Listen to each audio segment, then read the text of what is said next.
दो सितारों का खत्म हो गया करियर, ईशान किशन के साथ हो गया कमाल, एक चिट्ठी ने बदल दी किस्मत, अब नहीं रुकेगा बिहार का लाल। बीसीसीआई ने जगा दी वापसी की आस, खत्म होगा ईशान का वनवास। गंभीर का दिल जीतने वाला फैसला, 1 महीने में ईशान का वक्त बदला। पांड्या से टूटी उम्मीद, बिखर गए अरमान, 8 महीने बाद फिर ट्रैक पर लौटे ईशान। जो द्रविड़ नहीं कर पाए वो गौती ने किया, ईशान को ऐसा क्या समझा दिया। बिहार की मिट्टी से निकले और झारखंड से अपना घरेलू क्रिकेट खेलने वाले ईशान किशन ने दिसंबर 2022 में जब वनडे क्रिकेट इतिहास का सबसे तेज दोहरा शतक ठोका तो किसी ने नहीं सोचा होगा कि 12 महीने के अंदर 24 साल के इस टैलेंटेड प्लेयर के दिन बिगड़ जाएंगे। बेंच पर बैठे बैठे थक हार कर ईशान ने सिर्फ एक ब्रेक ही तो मांगा था और बीसीसीआई के बॉसेस को अपना ईगो सेटिस्फाई करने का मौका मिल गया। ईशान का करियर खत्म करने की साजिश हुई। लगातार पानी पिलाते पिलाते ईशान डिप्रेस हो चुके थे तो बीच सीरीज में साउथ अफ्रीका से वापस लौटे और बीसीसीआई से लंबे ब्रेक की डिमांड की, लेकिन ईशान की इस छुट्टी का सिलेक्टर्स ने गलत फायदा उठाया।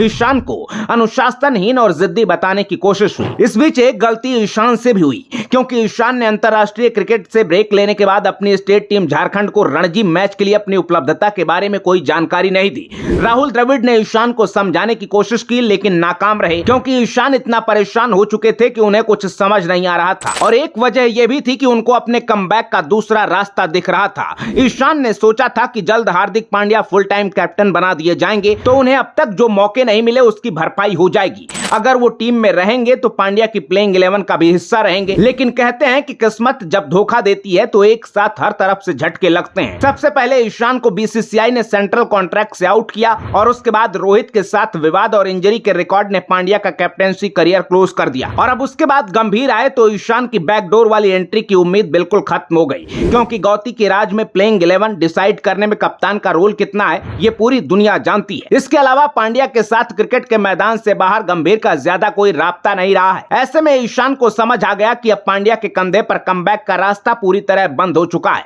लेकिन बीसीसीआई से बात इतनी बिगड़ चुकी थी कि ईशान कहें तो किससे कहें। अब ईशान घरेलू सीजन से पहले बीसीसीआई की चिट्ठी का इंतजार कर रहे थे जब बुच्ची बाबू टूर्नामेंट और दलीप ट्रॉफी के सहारे वो अपनी दावेदारी पेश कर सकें। जुलाई के दूसरे हफ्ते में बीसीसीआई ने डोमेस्टिक सीजन को लेकर एक सर्कुलर निकाला। रोहित, कोहली और बुमराह जैसे प्लेयर्स को छोड़कर सबको घरेलू सीजन खेलने को कहा गया। 2 दिन बाद बोर्ड ने इंटरनेशनल क्रिकेट से ब्रेक पर चल रहे और सभी घरेलू क्रिकेटर्स को एक रूटीन ईमेल भेजा जिसमें खिलाड़ियों से अपनी उपलब्धता के बारे में जानकारी देने को कहा गया। बोर्ड के इस मैसेज ने ईशान किशन के चेहरे की मुस्कान लौटा दी। ईशान ने इस बार बिना देरी किए झारखंड एसोसिएशन और बीसीसीआई को बताया कि सभी घरेलू टूर्नामेंट्स के लिए वो उपलब्ध रहेंगे। इस बीच श्रीलंका सीरीज खत्म होने के बाद गौतम गंभीर नए ऑप्शन तलाश रहे हैं क्योंकि कीपर बल्लेबाज के तौर पर वो केएल राहुल से बहुत ज्यादा इंप्रेस नहीं है। इसके अलावा इंजरी से लौटे ऋषभ पंत पहली बार टेस्ट क्रिकेट खेलते नजर आएंगे। ऐसे में गंभीर ने सिलेक्टर्स से कहा है कि वो कीपर बल्लेबाज के कुछ और विकल्प देखना चाहते हैं। कुछ रिपोर्ट्स के मुताबिक गंभीर ने ईशान का नाम लेकर उनके लिए फेयर चांस की वकालत भी की है।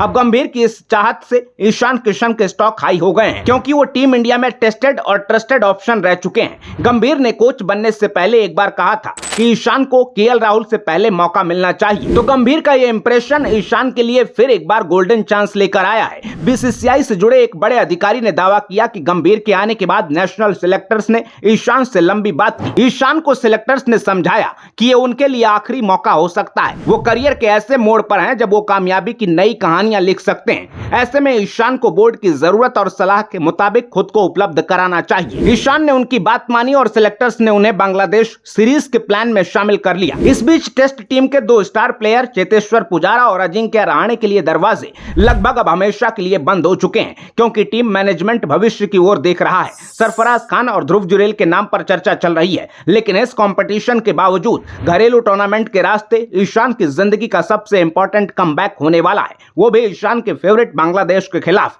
जिसके सामने ईशान ने 126 गेंद में सबसे तेज डबल सेंचुरी ठोककर क्रिकेट के दिग्गजों का दिमाग हिला दिया था। उम्मीद है कि ईशान को अब उनके हिस्से के मौके मिलेंगे और वो अपनी प्रतिभा के साथ न्याय कर पाएंगे। ईशान के लिए इस गुड न्यूज को आप कैसे देखते हैं कमेंट बॉक्स में जरूर बताइएगा और अगर आप भी मानते हैं कि ईशान इस आखिरी मौके के सबसे बड़े हकदार थे तो अपने छोटा पैकेट बड़ा धमाका के नाम इस वीडियो को शेयर करना बिल्कुल ना भूलिएगा। अपना ख्याल रखिए, आते रहिए, जय हिंद।